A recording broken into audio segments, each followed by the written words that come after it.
오늘 말씀은 로마서 5장 1절부터 11절인데요. 말씀 제목은 환난 중에도 즐거워하는 이유, 환난 중에도 즐거워하는 이유입니다. 여러분, 사람에게 가장 중요한 것은 무엇일까요?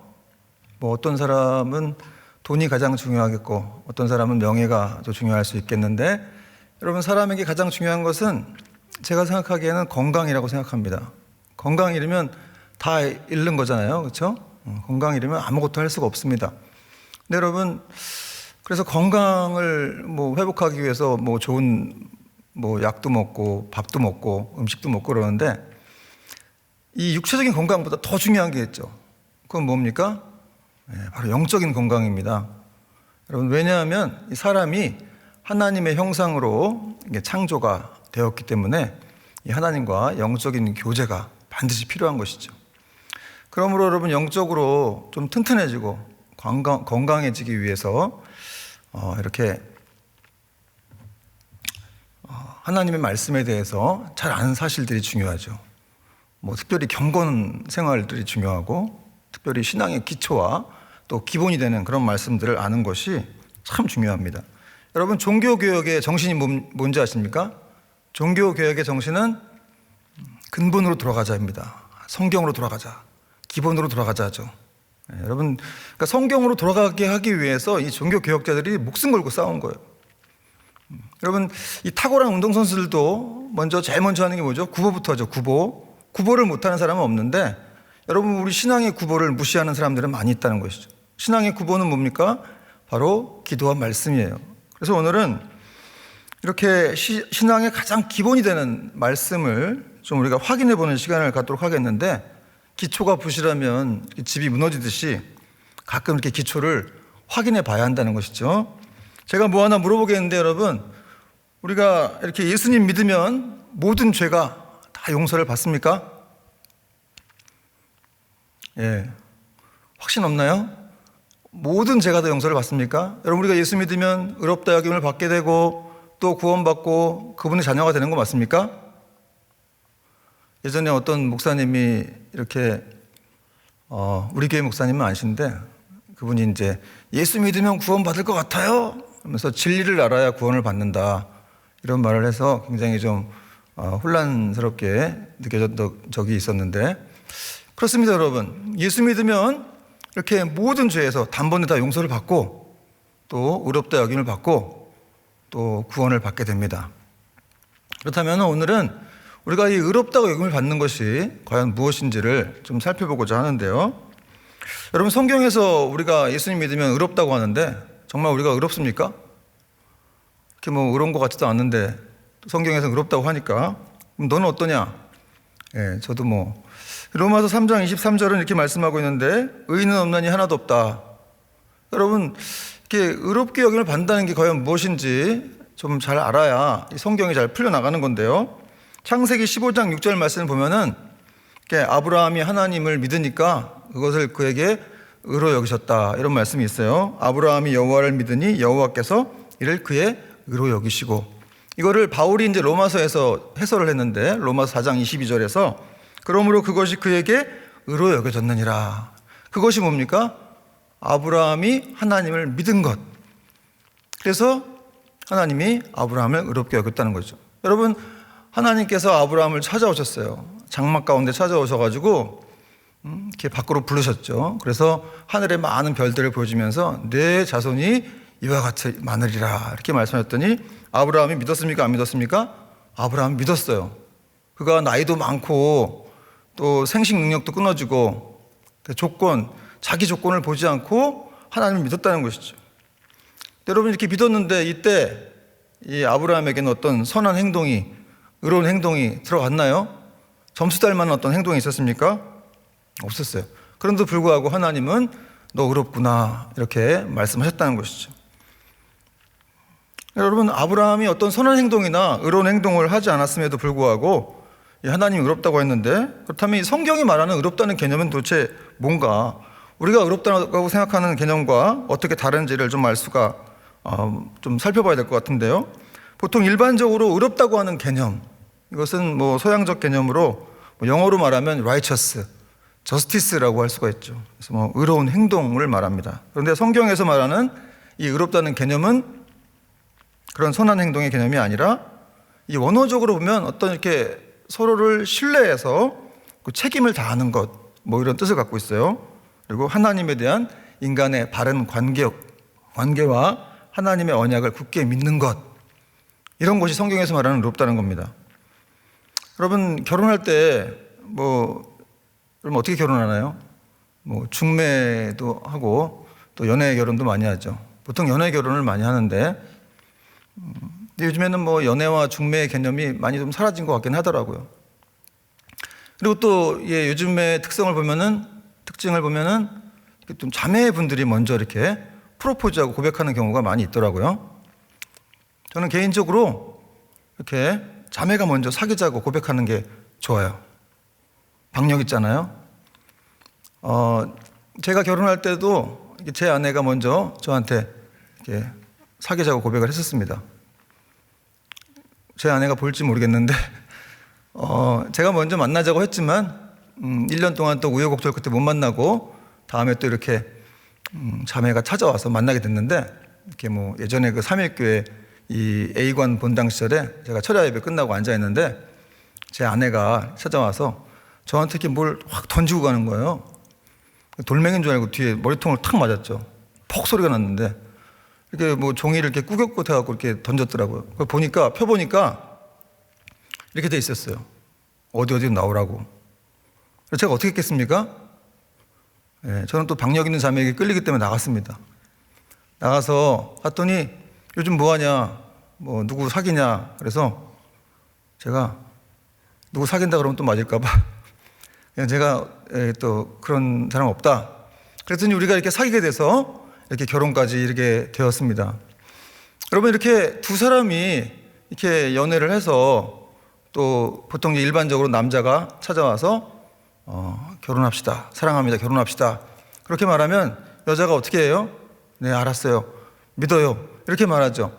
그러면 이제 서로 오랫동안 잘 모르던 사람들이 이렇게 함께 지내게 되는 그런 신비한 일들이 벌어지게 된다는 것이죠. 여러분, 이렇게 성경에서 말하는 이런 의롭다는 개념은 윤리적인, 도덕적인 개념이 아니라 바로 이런 관계 회복의 개념이라는 것을 알 수가 있어요. 사람이 범죄를 해서 하나님과 영적인 관계가 다 끊어졌는데 그러면 멸망하죠. 지옥에 가니까 하나님이 이렇게 어느 날 찾아오셔가지고 내가 너한테 아들을 줄게. 그랬더니 아브라함이 예, 믿습니다. 그랬더니 이제 그럼 말이 필요 없는 그럼 됐다. 그리고 이제 말이 필요 없는 그런 관계가 된 거예요. 다시 말해서 주님의 사랑이 있었는데 이걸 이제 아브라함이 받아들인 겁니다. 이것이 바로 믿음의 출발이고 로마서와 갈라디아서에 흐르는 하나님의 은혜의 말씀이라는 것이죠. 그렇다면 여러분, 이것은 아브라함의 이야기고 오늘 우리는 어떻습니까? 오늘 우리는 뭘 믿어야 될까요? 여러분, 하나님께서 우리에게 또 아들을 주셨습니까? 안 주셨습니까? 아들을 주셨죠. 성경은 내가 너에게 아들을 주었다 이렇게 말씀하고 있잖아요. 성경이 그렇게 선포하고 있으니까 우리는 하나님이 우리에게 아들을 주셨습니다. 그래서 내가 너희들을 용서하고 영원한 생명을 주었다 이렇게 말씀했습니다. 그러므로 내가 믿습니다. 이렇게 딱 한마디 하면 된다는 것이죠. 마음속 깊은 곳에서 내가 주님을 정말로 믿습니다. 그러면 하나님이 너는 의로운 사람이구나 이렇게 선언해 주신다는 거예요. 이렇게 되면 이제 우리가 하나님과의 이런 올바른 관계가 이렇게 회복이 되는 거예요. 여러분, 이걸 믿지 않으면은, 이 기본 진리를 믿지 않으면 항상 이렇게 맨날 한 주간 잘 살면 좀 뿌듯하고 못 살면 또 막 힘들고 불안하고 이렇게 된다는 것이죠. 여러분, 이 기본 진리가 너무너무 중요한데 이 기본 진리에 관해서 이제 이 시간 이후로는 어떤 동요도 일어나지 않게 되기를 축원합니다. 로마서 4장 22절부터 24절 이렇게 말씀하고 있는데, 그러므로 그것이 그에게 의로 여겨졌느니라. 그에게 의로 여겨졌다 기록된 것은 아브라함만 위한 것이 아니요 의로 여기심을 받을 우리도 위함이니 곧 예수 우리 주를 죽은 자 가운데 살리신 이를 믿는 자니라. 오늘 성경이 뭐라고 말씀하고 있습니까?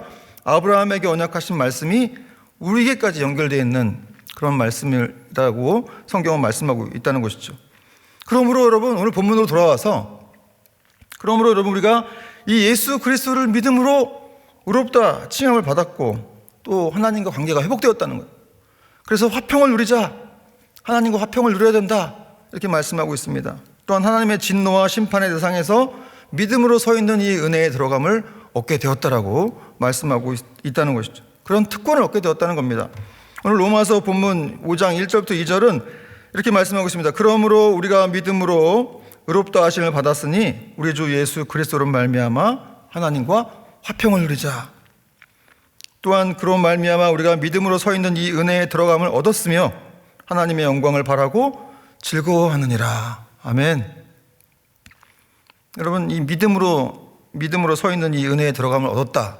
이 말씀이 원어적으로 보면 이제 하나님의 은혜에 가까워졌다 이런 말이거든요.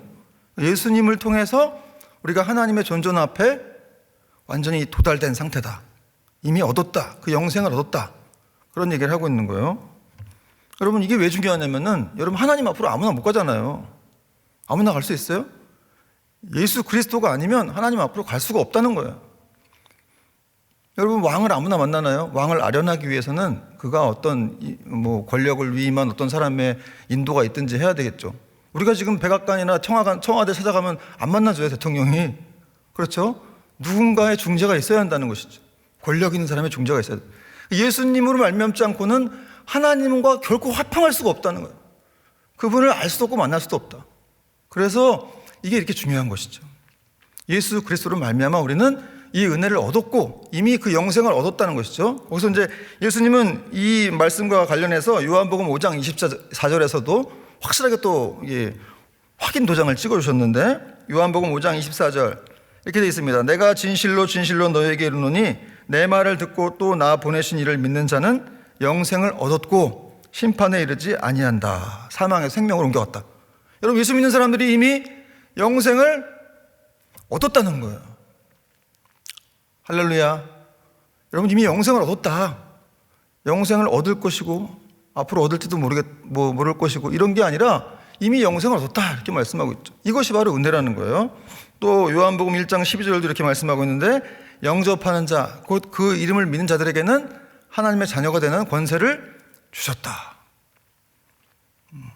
그 이름을 믿는 자들은 하나님의 자녀가 되는 권세를 주셨다. 여러분, 이 권세가 뭡니까? 어떤 특별한 자격을 주셨다는 거예요. 근데 이게 우리가 무슨 어떤 행위로 이게 얻은 게 아니라는 것이죠. 철학 기도를 열심히 하고 새벽 기도를 열심히 해서 우리가 이 구원을 얻은 게, 영생을 얻은 게 아니라는 거예요. 물론 여러분, 기도 열심히 해야 됩니다. 철학 기도, 새벽 기도 열심히 해야 되겠죠. 그러나 그런 행위로 이것을 얻는 것이 아니라 더 중요한 것은 말씀을 받아들이면 이렇게 우리가 주님 손 붙들고 천국까지 가게 된다는 거예요. 그러므로 오늘 또 본문 9절은 이렇게 말씀하고 있어요. 그러면 이제 우리가 그의 피로 말미암아 의롭다 하심을 받았으니 더욱 그로 말미암아 진노하심에서 구원을 받을 것이다. 더욱을 강조하고 있어요. 더욱. 그러니까 우리가 그런 구원을 얻었는데, 하나님과 화평하게 되어서 영생을 얻었는데, 그러면 이제 그의 피로 말미암아 더욱 그렇게 되었다. 이렇게 더욱을 강조하고 있죠. 누구로 말미암아? 예수님으로 말미암아 우리가 이제 그분의 자녀가 되었고 죄사함 받았고 영생을 얻게 되었다. 이렇게 말씀하고 있습니다. 그러므로 여러분, 이 기초가 무너지면은 안 되는 거예요. 여러분, 이 기초가 무너지면 한 주간 잘 살면 그냥 이렇게 뿌듯하고 뭔가 좀 한 것 같고, 또 잘 못 살면 그냥 힘들고 죽을 것 같고, 또 죄 짓고 불안해서 막 흔들리고. 물론 여러분, 죄 지었으면, 엉망으로 살았으면 물론 예의가 있긴 해야죠. 하나님 앞에서 겸손하게 살긴 해야 돼요. 회개도 하고. 그렇지만 하나님이 이루신 구원을 믿지 못하고 심하게 막 불안해하면서 천국과 지옥을 왔다 갔다 하는 사람들 있잖아요. 뭔가 좀 죄 짓고 좀 불순종하면 하나님 나를 버리신 것 같아. 나에게 복을 안 주실 것 같아. 난 천국에 못 갈 것 같아.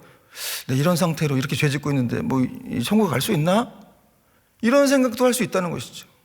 물론 여러분 중에는 그렇게 죄 짓는 사람은 없겠지만, 어쨌든 뭔가 이렇게 기분에 따라서, 감정에 따라서 어떤 날은 하나님 나를 사랑하시는 것 같고 어떤 날은 안 사랑하시는 것 같고. 근데 이 말씀이 그걸 다 뛰어넘는다는 거야. 이제 예수 그리스도의 은혜로 말미암아, 그의 피로 말미암아 이제 완전히 회복이 됐다는 거야. 그걸 다 그 어둠의 과거의 역사를 다 깨버렸다는 거야. 그러므로 여러분, 우리가 이런 사실들을 안다면 우리가 살면서 좀 뻔뻔하고 좀 당당할 필요가 있습니다. 뻔뻔하고 당당하라. 여러분 자녀들의 특징이 뭡니까? 뻔뻔하고 당당한 거죠. 제가 자녀가 3명이 있는데 너무 쓸데없이 당당해요. 너무 뻔뻔해. 어쩜 이렇게 애들은 당당한 건지. 참 정말 이렇게 자기가 자녀라는 사실을 아는 것 같아요. 자기가 자녀라는 사실을 알죠. 그러니까 그러겠죠. 여러분 압니까? 알면 그렇게 당당할 수밖에 없더라고요. 뭐 제가 그래도 좀 목사고 진장을 오래 했기 때문에 저한테 막 다가와서 뭐 저한 장난치고 이런 것도 어려워하는 사람이 있는데 우리 아들 딸들은 그렇지 않아요. 제가 이렇게 방 치우느라고 이렇게 방을 좀 이렇게 청소하고 있으면 제 등 위에 막 올라타요. 우리 막내 아들이 올라타요. 이런 얘기하면 안 되는데 올라타가지고 목 조르고 막. 여러분 보통 아이들이 다른 집에 가면 기가 죽는다 그러죠. 아니 참 다른 집에 가면 말을 잘 듣는다 그러는데 그게 말 잘 듣는 게 아니라 기가 죽은 거죠. 그 아이들이 다시 집에 돌아오면 어떻게 됩니까? 집을 파괴합니다. 파괴. 3차 세계대전이 막 집에서 일어나죠. 막 식탁 위에 올라갔다가 뭐 지붕은 아니고 소파 위에 올라갔다 붕붕 날아다녀. 닌자도 아닌데 막 붕붕 날아다녀. 여러분 이렇게 자녀들의 이 발랄함, 자유스러움, 이 당당함이 우리에게 필요하다는 사실이죠. 여러분 예전에 우리 삼일교회 오셨던 분인데 이 연병 과기대에 계신 그 김진경 총장님이라는 분이 계셨는데 이분이 저에게 오셔서 그런 얘기 하셨어요. 자기가 미국에 있는 나야가라 폭포 근처에 있는 교회에 집회를 하러 갔었는데 거기서 이제 플랜카드에다가 이제 뭐라고 써놓는다 그래서 자기가 그랬대요. 이렇게 써놓으라고. 나야가라 폭포 주인의 아들 여기에 오다. 저는 그 말을 듣고 참 멋지더라고요. 그런 강사가 여기 오니까 다 모여라. 나야가라 폭포 주인의 아들이 여기 왔다는 거예요. 여러분 그렇습니다. 우리가 바로 나야가라 폭포 주인의 아들 딸들이에요. 그죠? 미국의 그랜드 캐년 우리 앞마당이에요. 태평양이 우리 수영장이고 에베레스트가 여러분 우리 뒷동산이죠. 왜 그렇습니까? 우리 하늘 아버지가 이 온 세계의 주인이 되시기 때문에 그렇습니다. 시편 50편 12절 말씀 보니까 내가 가령 줄여도 내게 이르지 아니할 것은 세계와 거기에 충만한 것이 다 내 것이미로다. 이렇게 내 것이미로라 이렇게 말씀하고 있습니다. 다 내 것이라. 세계의 모든 것이 다 내 것이다 이렇게 말씀하고 있습니다. 여러분 믿으신 여러분 되게 바랍니다. 그분의 자녀들이 바로 우리라는 사실이죠. 여러분 우리 주변에 보면 이렇게 하나님의 자녀이지만 그런 사실에도 불구하고 이렇게 탕자의 형처럼 살아가는 사람들이 많습니다. 매일 아버지랑 같이 있지만 기쁨도 없고 자유함도 없고 불안해하고 누가 잘 되면 불안해하고 누가 누굴 칭찬해주면 더 막 시기하고 불평하고 그런 사람들 많죠. 그런데 아버지가 형한테 뭐라 그랬어요? 이 탕자의 형한테 야 내가 너하고 함께 있으니까 내 것이 다 내 것이 아니냐. 내 것은 다 네 거야. 누가복음 15장 31절 아버지가 이르되 얘 너는 항상 나와 함께 있으니 내 것이 다 내 것이로되. 여러분 우리 아버지의 것이 다 우리 것이라는 거예요. 그러므로 오늘 본문 성경은 우리가 예수의 피로 말미암아 의롭다 하고 칭함을 받았고 구원받고 자녀가 되었기 때문에 거기서 멈추면 안 된다. 더 나아가라 이렇게 말씀하고 있습니다. 11절 말씀 그뿐 아니라 이제 우리가 화목하게 하신 우리 주 예수 그리스도로 말미암아 하나님 안에서 또한 즐거워하느니라. 여러분 11절 그뿐 아니라 뭐 더 뒤에 더 뭐 있다는 거죠. 더 있다는 거야. 그뿐 아니라 더 나아가라는 거야. 이제 우리로 화목하게 하신 우리 주 예수 그리스도로 말미암아. 여러분 오늘 본문 5장 1절부터 11절까지는요 예수 그리스도로 말미암아 이렇게 즐거워하라 이런 말씀이 굉장히 많아요. 예수 그리스도로 말미암아 그로 말미암아 그의 피로 말미암아 그의 죽으심으로 말미암아 어떻게 하라고요? 즐거워하라. 너희의 구원 너희가 어떤 신분이 되었는지를 즐거워하라. 여기 즐거워하라는 말은 이 시제가 현재 분사로 되어 있는데 항상 즐거워하는 상태를 말합니다. 그래서 어떤 상황이든지 항상 즐거워하는 것을 말하는 거예요. 여러분 요즘에 우리가 코로나로 많이 힘든 시간들을 겪고 있는데 여러분 좀 즐거워합니까? 여러분 뭐 때문에 즐거워하십니까? 즐거울 일이 없나요? 예수님으로 말미암아 즐거워라고 성경은 말씀하고 있다는 거죠. 우리가 놀라운 그 구원의 은혜를 입었고 영생을 입었고 하나님과 화평케 되었고 그분의 은혜를 누리고 있기 때문에 너는 즐거워하고 감사해야 된다 이렇게 말씀하고 있다는 것이죠. 사실 여러분 우리가 구원받은 것보다 더 기쁜 일이 어디 있겠어요? 그렇지 않나요? 그럼 뭐 수백억, 수천억 주면 이거 구원 바꿀 겁니까? 바꿀 수 있나요? 뭐 어떤 재벌집의 아들, 딸로 살다가 뭐 사후에 아무 소망도 없는 그런 삶을 살고 싶어요? 여러분, 예수님께서 누가복음에 보면 어리석은 부자에게도 먹고 마시자, 많이 쌓아놨으니까 이제 먹고 마시자, 그런 부자에게 뭐라고 하셨어요? 내가 오늘 밤 네 영혼을 데려가면 네 것이 누구 것이 되겠느냐. 여러분, 부자들이 대단한 것처럼 보이지만 아무것도 아닙니다. 사실은 별거 없어요. 그냥 하나님이 데려가시면 끝나는 거예요. 또 오늘 6절은 우리가 어떤 처지에서 어떤 형편에서 구원받았는지를 말씀하고 있는데, 6절에 보니까 우리가 아직 연약할 때에 기약대로 그리스도께서 경건하지 않은 자를 위하여 죽으셨도다. 언제 예수님이 죽으셨다고요? 우리가 연약할 때. 연약할 때라는 말의 원어적 뜻은 아무런 가치가 없을 때, 이런 말이에요. 우리가 아무런 가치가 없을 때 하나님이 죽으셨다. 여러분, 보통 이렇게 사람들이 어떤 뭔가 이제 좀 사랑할 만한 근거가 있는 사람들을 좋아하지 않나요? 그렇죠. 어떤 가치가 있고 좀 이런 사람들을 따르고 좋아하고 하는데, 예수님은 그렇지 않으셨다는 거죠. 아무런 우리가 가치가 없을 때, 정말 이렇게 우리의 구원을 우리 힘으로 뭔가를 이루기에는 영적으로 정말 무능력할 때 하나님이 우리를 사랑하셔서 죽으셨다. 여러분, 진짜 사랑은 여기서 알 수가 있죠. 진짜 사랑은 조건과 까닭이 없는 것임을 알 수가 있습니다. 까닭이는 것은 마귀의 방법이죠. 욥기에 보면은 마귀가 하나님 찾아와가지고 뭐라 그랬어요? 어찌 까닭 없이 욥이 하나님을 경외하겠습니까? 여러분, 이렇게 마귀의 사랑, 마귀는 이렇게 까닭이 있어야 한다는 거예요. 뭐 사실 우리 인간도 아예 조건 없이 누구를 사랑한다든가 하는 건 좀 불가능할 수 있어요. 부모의 사랑도 그건 마찬가지입니다.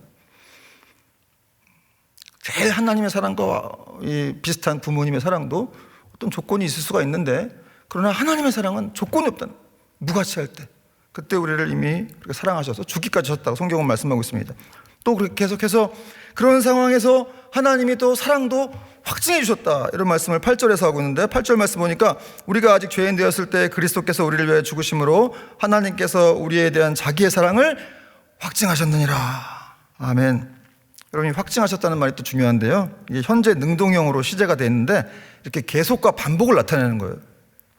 그래서 이 말은 지금까지도 계속해서 그 하나님의 사랑이 우리에게 보여지고 있다, 이렇게 나타내고 있다, 드러내고 있다. 어떻게? 성령님을 통해서. 성령님을 통해서 여러분이 그래서 그런 사랑을 느낄 수가 있는 거예요.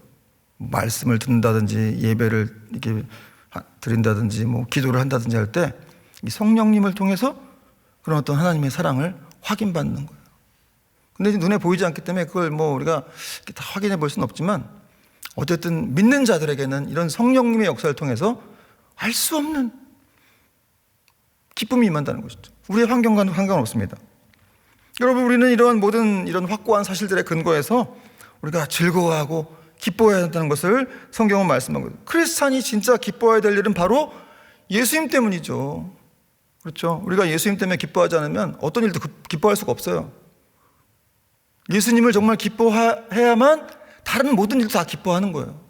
그게 연결되어 있습니다, 여러분. 따로따로 떨어져 있는 게 아니에요. 여러분, 마태복음을 보면 농부가 밭에서 뭘 발견했습니까? 보화를 발견했죠, 보화를. 그래서 자기의 소유를 다 팔아서 그 보화를 샀다, 이렇게 말했는데, 여러분, 이 당시 농부들이 다 소작농들인데 다 가난한 사람들이에요. 그러니까 뭐 일해도 가져가는 것도 없고 너무 가난한데 그런 걸 비유로 들어서 예수님 말씀하신 거예요. 근데 그렇게 가난한 사람이 땅에서 보화를 발견했으니까 얼마나 기뻤겠어요.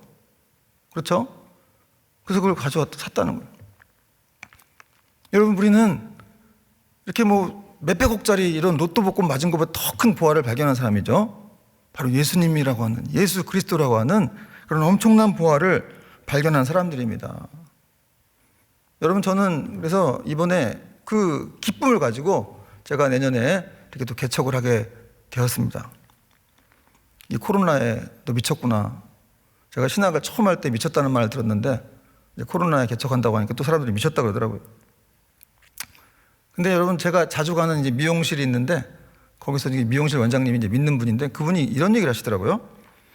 여건이 안 돼서 어머니를 봉양하지 못했더니 막상 모시려고 할 때는 막상 어머니가 안 계시는 것처럼, 코로나라고 해서 복음을 전하지 않는다면 언제 전하겠는가? 제가 은혜를 받았어요. 이분이 하여튼 뭐 원장님이 아니고 하여튼 뭐 요즘 목사형이세요. 테스 형, 뭐 목사형. 아주 수준이 굉장히 높으십니다. 코로나에 복음 전하자면 언제 전하겠는가?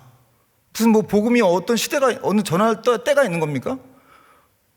어떤 때를 막론하고 다 말씀을 전하라. 성경은 말씀하고 있는 거죠.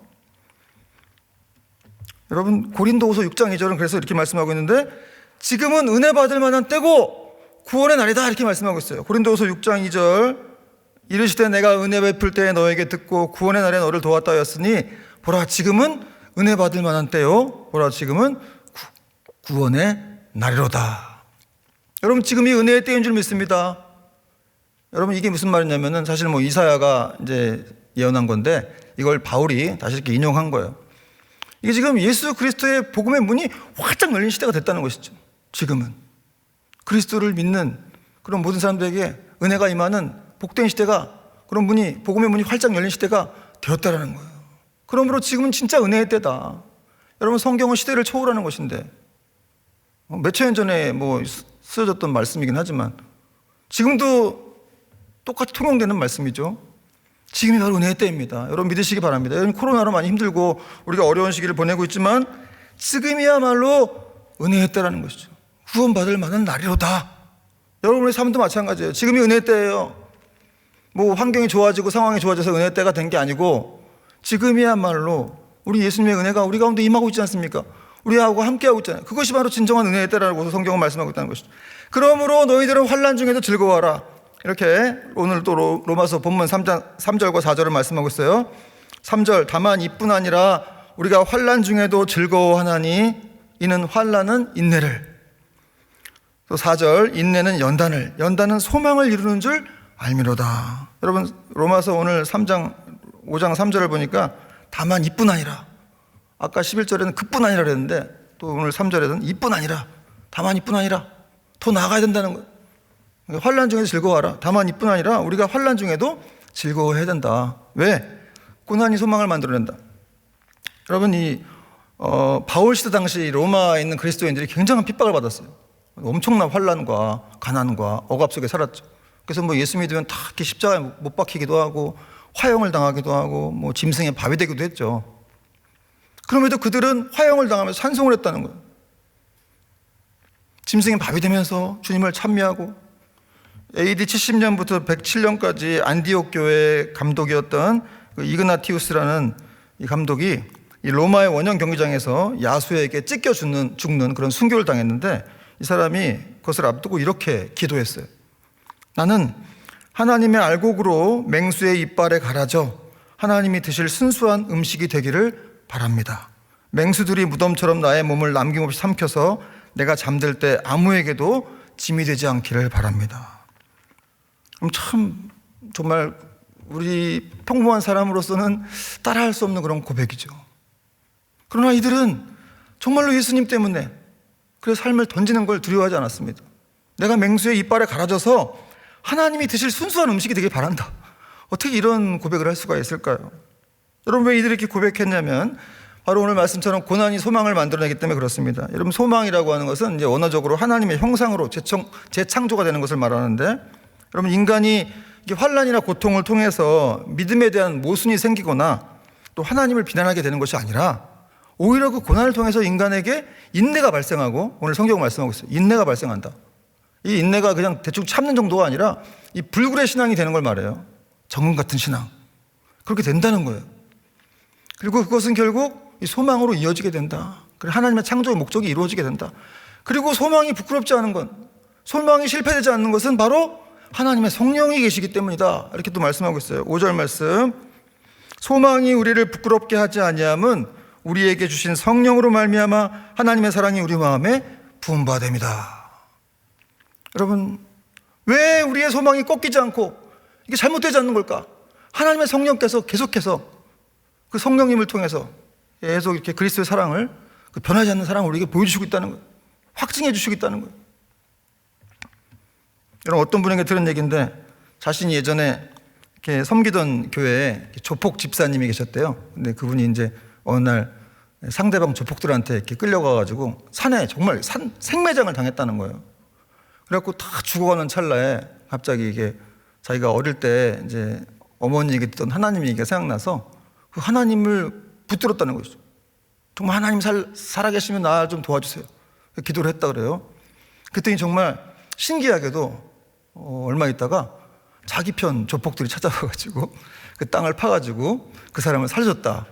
그런 얘기를 들었어요.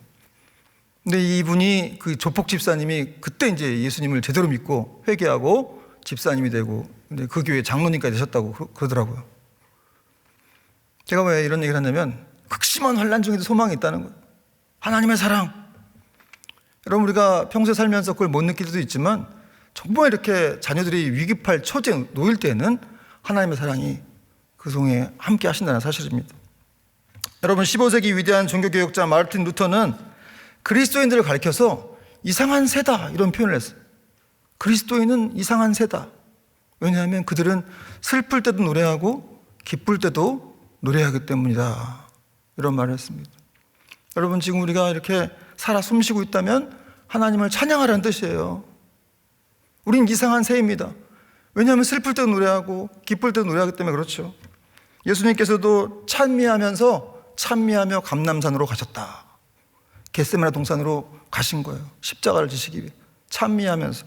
그러므로 그 자녀인 우리도 힘들고 어려울 때라도 여러분 환난 중에라도 기뻐할 수가 있다는 사실이죠. 여러분 예수님께서 이렇게 하나님이 능력이 없어갖고 사람들을 순교시키는 게 아니에요. 사랑하는 사람들을 순교시키는 게 아니고 너무 능력이 넘치시기 때문에 순교를 시키는 거예요. 여러분 우리 죽으면 우리에게 아무것도 아니잖아요 사실은. 그렇죠? 우리에겐 부활의 능력이 있습니다. 그러니까 순교라는 것이 우리 인간들의 입장에서 볼 때는 굉장히 두렵고 어려운 일이긴 되긴 하지만 사실 하나님 입장에서 보면 아무것도 아니라는 것이죠. 또 그 자녀들에게도 우리가 동일한 부활의 능력이 있기 때문에 이것은 아무것도 아닙니다. 여러분 지금 무엇을 기뻐하고 있습니까? 여러분 어떤 걸 기뻐하고 있습니까? 뭐 넷플릭스라고 하는 걸 기뻐하는 사람도 있겠고 연말 보너스를 기뻐하시는 사람도 있겠고 아니면 기쁠 일이 아예 없어갖고 마지못해 사는 사람들이 있는지 모르겠지만 여러분 중요한 거는 정말 예전에 나왔던 어느 광고의 카피 문구처럼 어느 날 우리 영혼의 연인 예수님이 내 마음속에 들어오셨습니다. 여러분 이것이야말로 진짜 경천동지할 일이고 아주 놀라운 일이라는 것이죠. 인생 최대의 사건이에요. 그 예수님이 이 좁디 좁은 내 안에 들어오셨어요. 어떤 때 불결하고 더러운 그런 내 몸이지만 내 안에 들어오셔서 나가지도 않으세요. 영원히 함께 하신다는 거예요. 그 우주의 기초가 그 우주의 주인이 나와 함께 하시면서 영원히 사랑하신다. 내가 너를 사랑한다. 내가 너를 너무 사랑한다 이렇게 말씀하고 있다는 것이죠. 그러므로 여러분 우리 삶의 문제가 아무리 크고 어려워도 이렇게 자꾸 환경을 보면 안 되고 내 안에 그 기초를 봐야 돼요. 내 안에 그분이 계시기 때문에 여러분 주님께서 그 우주의 기초가 내 안에 계시기 때문에 우리가 하나님의 성전이라는 그런 표현을 듣는 것이죠. 여러분 우리 안에는 예수님이 있는 거예요. 어떤 드라마에 내 안에 너 있다 그랬는데 우린 그 정도가 아니에요. 내 안에 예수 있다. 여러분 옆 사람에게 한번 인사해 보세요. 네 안에 예수 있다. 여러분 결혼과 뭐 취업 여러 가지 문제로 어려운 분들도 계십니까? 우리 창세기 18장 14절에 보니까 여호와께 능하지 못한 일이 있겠느냐 이렇게 말씀하고 있어요. 그러니까 어떤 문제가 있을 때 적어도 그리스도인이라면은 여러분 아브라함처럼 생각하는 게 중요한데 아브라함이 자기 아들 이 배우자를 구하러 자기 종을 보낼 때 고향으로 보낼 때 뭐라 그랬어요? 너보다 하나님의 천사가 너를 앞서고 인도하실 것이다. 이런 말씀이에요. 창세기 24장 7절 하늘의 하나님 여호와께서 나를 내 아버지의 집과 내 고향 땅에서 떠나가게 하시고 내게 말씀하시며 내게 맹세하여 이르시기를 이 땅을 내 씨에게 주리라 하셨으니 그가 그 사자를 너보다 앞서 보내실지라. 그래서 네가 거기서 내 아들을 위하여 아내를 택하라. 결국 하나님의 사자가 인도한 것이죠. 여러분 우리는 그리스도인으로서 이런 시각들이 필요한 거예요. 이런 시각이 있으면 어떤 상황에 쓴지 불안해하거나 이렇게 초조해하지 않습니다. 하나님의 인도를 받으면 되니까요. 여러분 우리 안에 이렇게 승리할 수 있는 기초가 다 있습니다. 할렐루야. 우리 안에 주님이 우리와 함께 하시기 때문에 우리 안에 모든 문제를 승리할 수 있는 능력이 다 있다는 거예요. 예수님께서 뭐라고 하셨어요? 십자가에서 내가 다 이루었다. 여러분 이 짧은 말 속에 얼마나 많은 의미들이 함축되어 있는지 모릅니다. 여러분 진짜 이 말씀을 믿습니까? 내가 다 이루었다. 모든 걸 다 이루신 거예요. 날마다 우리 짐을 지시는 주라고 성경은 말씀하고 있는데 정말 우리 주님을 찬양해야 될 줄 믿습니다. 우리가 우리 짐을 지고 가는 것이 아니라 주님이 우리 짐을 지고 가신다는 것이죠. 함께 가신다는 것입니다. 우리 삶의 기초요, 영원한 소망이요, 능력이 되시는 예수 그리스도를 우리가 붙잡고 기뻐하며 승리하는 그런 여러분들, 저와 여러분이 되기를 주님의 이름으로 축원합니다. 같이 한번 시간 우리 자리에서 일어나서 찬양하겠습니다. 찬양은 믿음과 삶이라는 찬양하겠습니다. 믿음과 삶.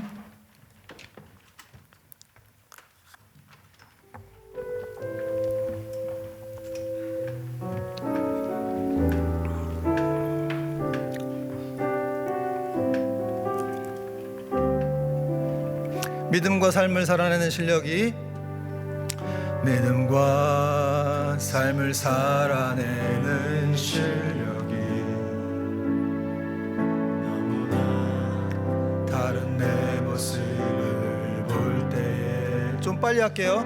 이 모습도 주가 사랑하실까 자신 없는 내 모습 그저 주님 앞에 나 같은 자도 사랑하여 주시고 자도 사랑하여 주시고 한 번도 나를 떠나지 않으셨네. 아픔 속에 주를 작게 여긴 나 굳이지 않으시고 내 손 잡아주시네.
기도하겠습니다.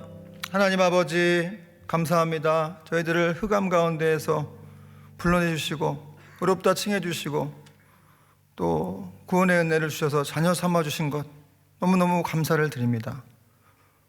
주님, 정말 우리가 죽어야 될 그 자리에 주님께서 저주받고 대신 죽으셨기에 우리가 자유케 되었고 좀 하나님과 화평케 되었습니다. 큰 은혜를 입었습니다. 하나님, 그러므로 우리가 어떠한 상황이든지 간에 늘 믿음으로 기뻐하며 오직 예수 그리스도로 말미암아 그의 피로 말미암아 기뻐하며 감사하는 인생들 될 수 있도록 믿음으로 승리하고 주님께 영광 돌리는 복된 인생 될 수 있도록 하나님이 축복해 주시옵소서. 이제는 우리 주 예수 그리스도의 은혜와 하나님 아버지의 무한하신 사랑과 성령의 교통 축복하심이 오늘도 머리 숙여 경배를 드리는 우리 삼일교회 모든 가족들 머리 위에 이제로부터 영원토록 함께 있을지어다. 아멘.